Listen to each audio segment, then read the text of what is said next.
Assalamualaikum warahmatullahi wabarakatuh. Perkenalkan, nama saya Anissa Almera Lubis dengan NIM 220210020 dari kelas Administrasi Publik 2A.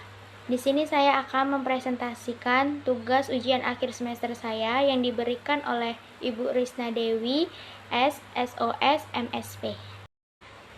Standar pelayanan publik. Menurut Hardiansyah, standar pelayanan merupakan ukuran yang dibakukan dalam penyelenggara pelayanan publik sebagai pedoman yang wajib ditaati dan dilaksanakan oleh penyelenggara pelayanan dan menjadi pedoman bagi penerima pelayanan dalam proses pengajuan permohonan serta sebagai alat kontrol masyarakat atau penerima layanan atas kinerja penyelenggara pelayanan. Berikutnya itu ada komponen wajib standar pelayanan yang harus ada pada unit pelayanan publik. Yang pertama ada persyaratan, kedua sistem mekanisme dan prosedur, ketiga jangka waktu layanan, keempat biaya atau tarif, kelima produk pelayanan, 6 sarana, prasarana atau fasilitas, 7 evaluasi kinerja pelaksana atau umpan balik dari pengguna layanan. Di sini ada contoh poster dari standar pelayanan publik Balai Besar POM di Pontianak. Di sini ada persyaratan. Dalam persyaratan itu terdapat identitas pemohon, identitas produk yang diadukan, jenis informasi yang dibutuhkan, sama tujuan permintaan informasi. Habis itu dari persyaratan ke sistem mekanisme dan prosedur.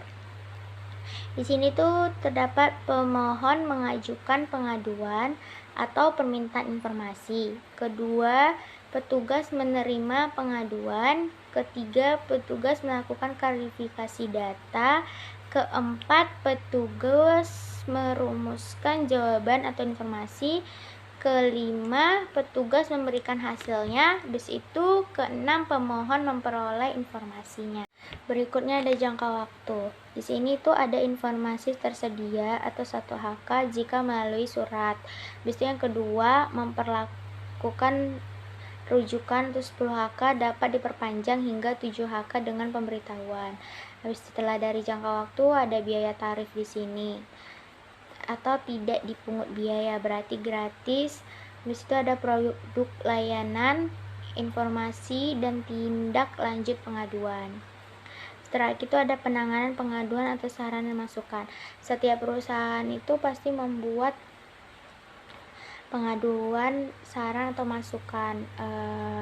Kita puas nggak sama perusahaan ini melakukan standar pelayanan publiknya untuk ke masyarakat. Jadi kita diberi saran dan masukan. Berikutnya ada standar operasional prosedur atau SOP. Standar operasional prosedur atau SOP adalah sistem yang disusun untuk memudahkan, merapikan, dan mentertibkan pekerjaan tersebut. SOP hadir dalam bentuk dokumen yang berkaitan dengan prosedur yang dilakukan secara kronologis untuk membantu menyelesaikan pekerjaan, untuk memperoleh hasil kerja yang efektif dari pekerja dan biaya serendah-rendahnya. Selanjutnya itu ada manfaat standar operasional prosedur. Yang pertama itu sebagai standarisasi yang dilakukan pegawai dalam menyelesaikan pekerjaan. Yang kedua, membantu staf menjadi lebih mandiri dan tidak tergantung pada intervensi manajemen. Yang ketiga, meningkatkan akuntabilitas. Yang keempat, menciptakan ukuran standar kinerja yang akan memberikan pegawai. Adapun cara-cara untuk membuat standar operasional, yang pertama itu ada menentukan anggota tim, yang kedua pemetaan proses bisnis, yang ketiga pengumpulan data dokumentasi, yang keempat membuat flowchart dan narasi, yang kelima review flowchart dan narasi, yang keenam simulasi SOP, yang ketujuh penetapan SOP. Yang dimaksud dengan menentukan anggota tim itu biasanya HRD yang paling terlibat dalam proses ini. Anggota tim lainnya bisa berasal dari masing-masing kepala departemen karena mereka bertanggung jawab atas bawahan, mengetahui cara kerja dan prosedur lainnya. Berikutnya itu ada pemetaan proses bisnis.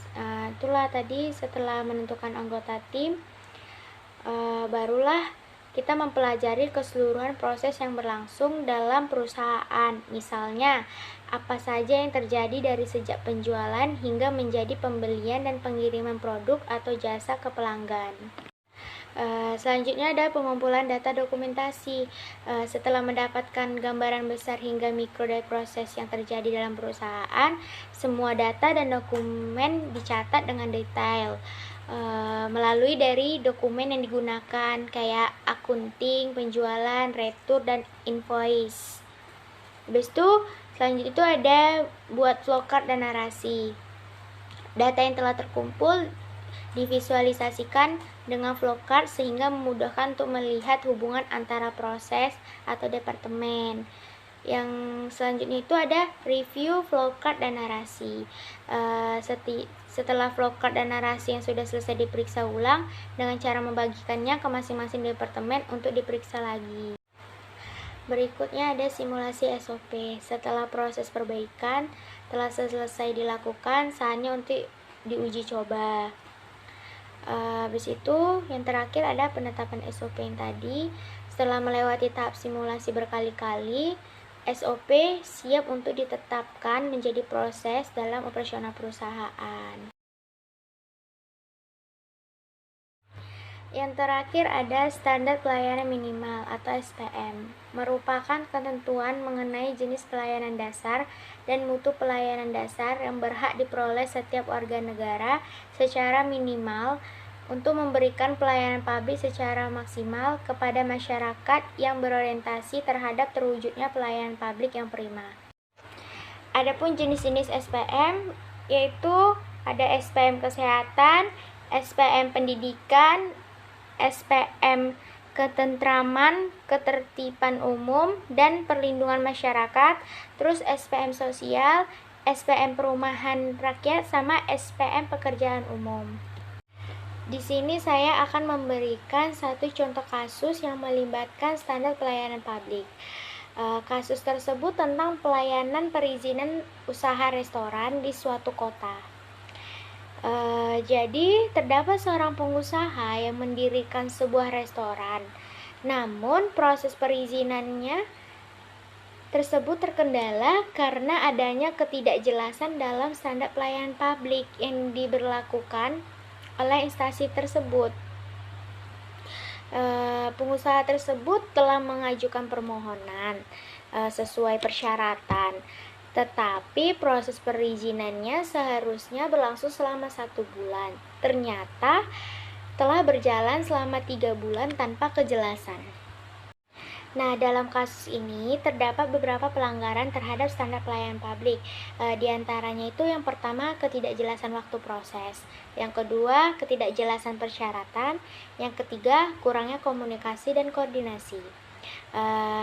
Dalam menghadapi kasus ini, apa sih langkah-langkah perbaikannya itu yang dapat diambil? Yang pertama itu harus meningkatkan transparansi.